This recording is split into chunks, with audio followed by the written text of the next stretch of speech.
im Parlament, manchmal haben sie natürlich das Gefühl der Ohnmacht. Wenn sie da sitzen und sie kriegen mit, Sachen laufen total schief und sie können nichts dagegen tun. Die Mehrheit entscheidet es und sie wissen, wenn jetzt in der Bevölkerung alle Bescheid wüssten, würde dieses Gesetz nie durchkommen, weil es eindeutig unfair ist und nur wenige begünstigt. Aber sie kriegen in dieser Situation die anderen gar nicht informiert. Ist Politik ein Höllenjob? Das ist die Frage, der ich heute nachgehen will. Wenn ich dem Ex-Abgeordneten von gerade Glauben schenken möchte, dann sagt er, naja, im Parlament ist schon ganz okay, aber wirklich Einfluss hast du an anderer Stelle. Stimmt das? Heißt das zum Beispiel, dass du als Landtagsabgeordneter wahnsinnig viel Arbeit hast, aber am Ende nichts bei rauskommt? Oder ist es vielleicht genau umgekehrt? Du hast echt einen lauen Job und kannst ziemlich viel bewirken. Also der Frage will ich jetzt doch noch mal genauer nachgehen. Hinter mir das Haus, in dem die Abgeordneten des Landtages von Rheinland-Pfalz sitzen. Bin mal gespannt, wen ich so antreffe. Hier sitzt die FDP, der kleine Koalitionspartner der rot-gelb-grünen Regierung in Rheinland-Pfalz. Treffe auf Philipp Fernes, FDP-Fraktionsvorsitzender. Kann man in dem Job politisch was reißen? Jetzt gibt es aber den Bund, es gibt Europa. Also es wird ganz vieles auf ganz anderer Ebene entschieden. Was hat denn so ein Landtag überhaupt zu melden? Ja, das Wesentliche im Landtag ist natürlich immer, jetzt dieses Jahr steht ja wieder an, der Haushalt, weil Geld natürlich ganz massiv auch gerade das Regierungshandeln steuert, weil sie damit Schwerpunkte setzen in unterschiedlichen Bereichen. Wenn Sie an den ganzen Bereich Bildung denken, Bildung steht und fällt vielleicht nicht mit dem Schulgesetz, aber Bildung steht und fällt ganz stark damit, wie viel Personal sie zur Verfügung stellen. Rechtspolitik wird ganz stark im Bundestag gemacht, aber ob Justiz funktioniert, ob Gerichte angemessen ausgestattet sind, steuern sie ganz stark über die Haushaltsmittel, die der Landtag zur Verfügung stellt. Und das kann ich so durch die unterschiedlichen Bereiche durchdeklinieren. Ja, dann gucke ich mal weiter, wen ich noch so finde. Herr Fernes hat mir noch erzählt, dass er eine 60- bis 70-Stunden-Woche hat. Ein Pensum, von dem mir alle Abgeordnete berichten werden. Landtagssitzungen, Parteisitzungen, unzählige Besuche im Wahlkreis. Freie Wähler sind hier. Freie Wähler sitzen hier in der Opposition. Das heißt, das ist ja echt ein Höllenjob. Du arbeitest den ganzen Tag und kannst nicht mitregieren. Machen wir so? Jawohl. Das ist doch, stelle ich mir auch ein recht undankbarer Job vor, weil man verspricht den Wählern was, man tritt mit was an, man hat persönliche Vorstellungen, am Ende kommt dann irgendein Kompromiss raus und man wird dann dafür noch beschimpft und sagt, ja, du hast ja was ganz anderes versprochen. Also, wer in die Politik geht, um Dankbarkeit zu bekommen, der bleibt besser ganz weg. Warum haben Politiker eigentlich oft so einen schlechten Ruf? Ich kann nur sagen, wir haben über 80 Millionen Einwohner. Der Weg in die Politik steht jedem offen. Wenn man meint, dass man hier gut verdient und dass man dafür nichts tun soll, dann darf jeder antreten. Der schlechte Ruf, glaube ich, kommt daher, weil keine andere Profession, kein anderer Beruf wird täglich so beleuchtet. Vielleicht Fußballtrainer noch.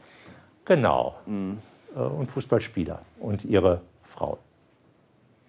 Ich frage mich, wenn schon ein Landtagsabgeordneter eine 60-Stunden-Woche hat, wie sieht es bei einer Ministerpräsidentin aus?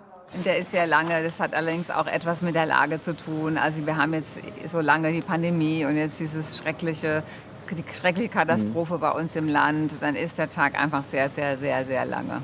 Es ist Wahlkampf und es ist Katastrophe. Das heißt, eigentlich sind Sie ja unter permanenter Beobachtung. Das stelle ich mir zum Beispiel wahnsinnig anstrengend vor, das zu handeln. Wie kriegen Sie das hin? Da müssen Sie schon dann auch Politikerin aus Leidenschaft sein, weil es ist auch vollkommen klar, ich bin eine öffentliche Person.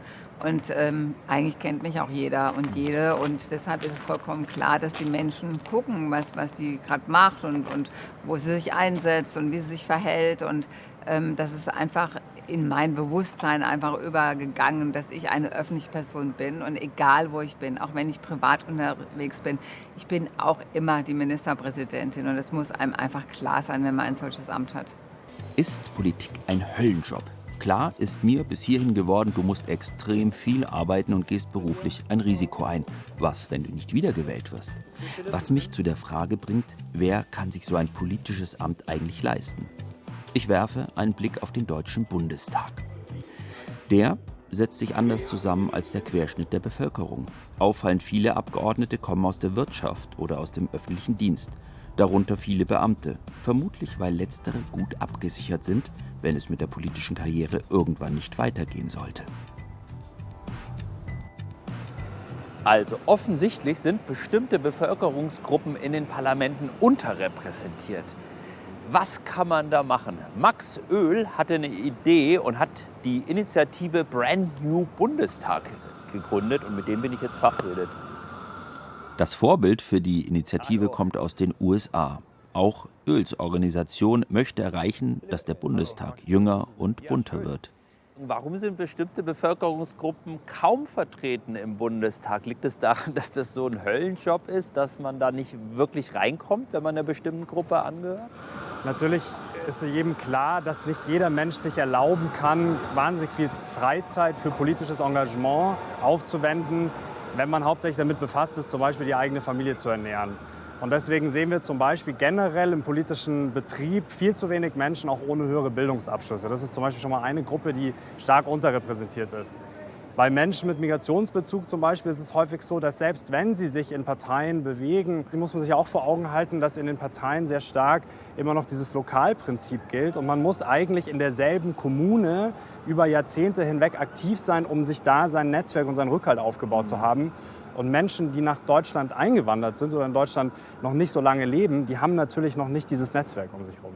Aber trotzdem brauchen die ja eine Partei, die sie dann aufstellt oder ein Direktmandat, das sie dann gewinnen können. Und das ist ja relativ schwer für Newcomer. Also, und die Parteien werden auch nicht sagen, klar, wir winken dich erstmal durch auf Platz 1.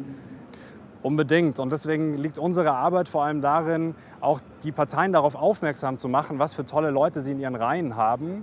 Und da dann sehr abgestimmt auch mit der einzelnen Kandidatin zusammen zu entscheiden, hilft es dir, wenn wir an die Partei herantreten? Hilft es dir, wenn du öffentlich wirst mit deiner Kandidatur?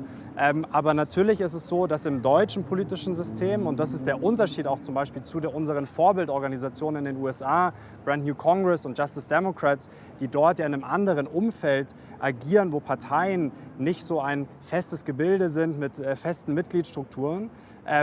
Und in Deutschland ist es eben so, dass die Parteien dieses sehr starke Monopol haben, auszusuchen, wer kommt am Ende wirklich bei uns auf die Liste, auf den vielversprechenden Listenplatz. Das ist ja für mich auch so ein bisschen unter dem Aspekt Höllenjob ein Riesenproblem in Deutschland. Also da stelle ich mir mal vor, ich muss erst diese ganze Ochsentour durch die Vereinsgeschichte der Partei machen, bis ich irgendwann mal im Bundestag oder im Landtag lande oder wo auch immer.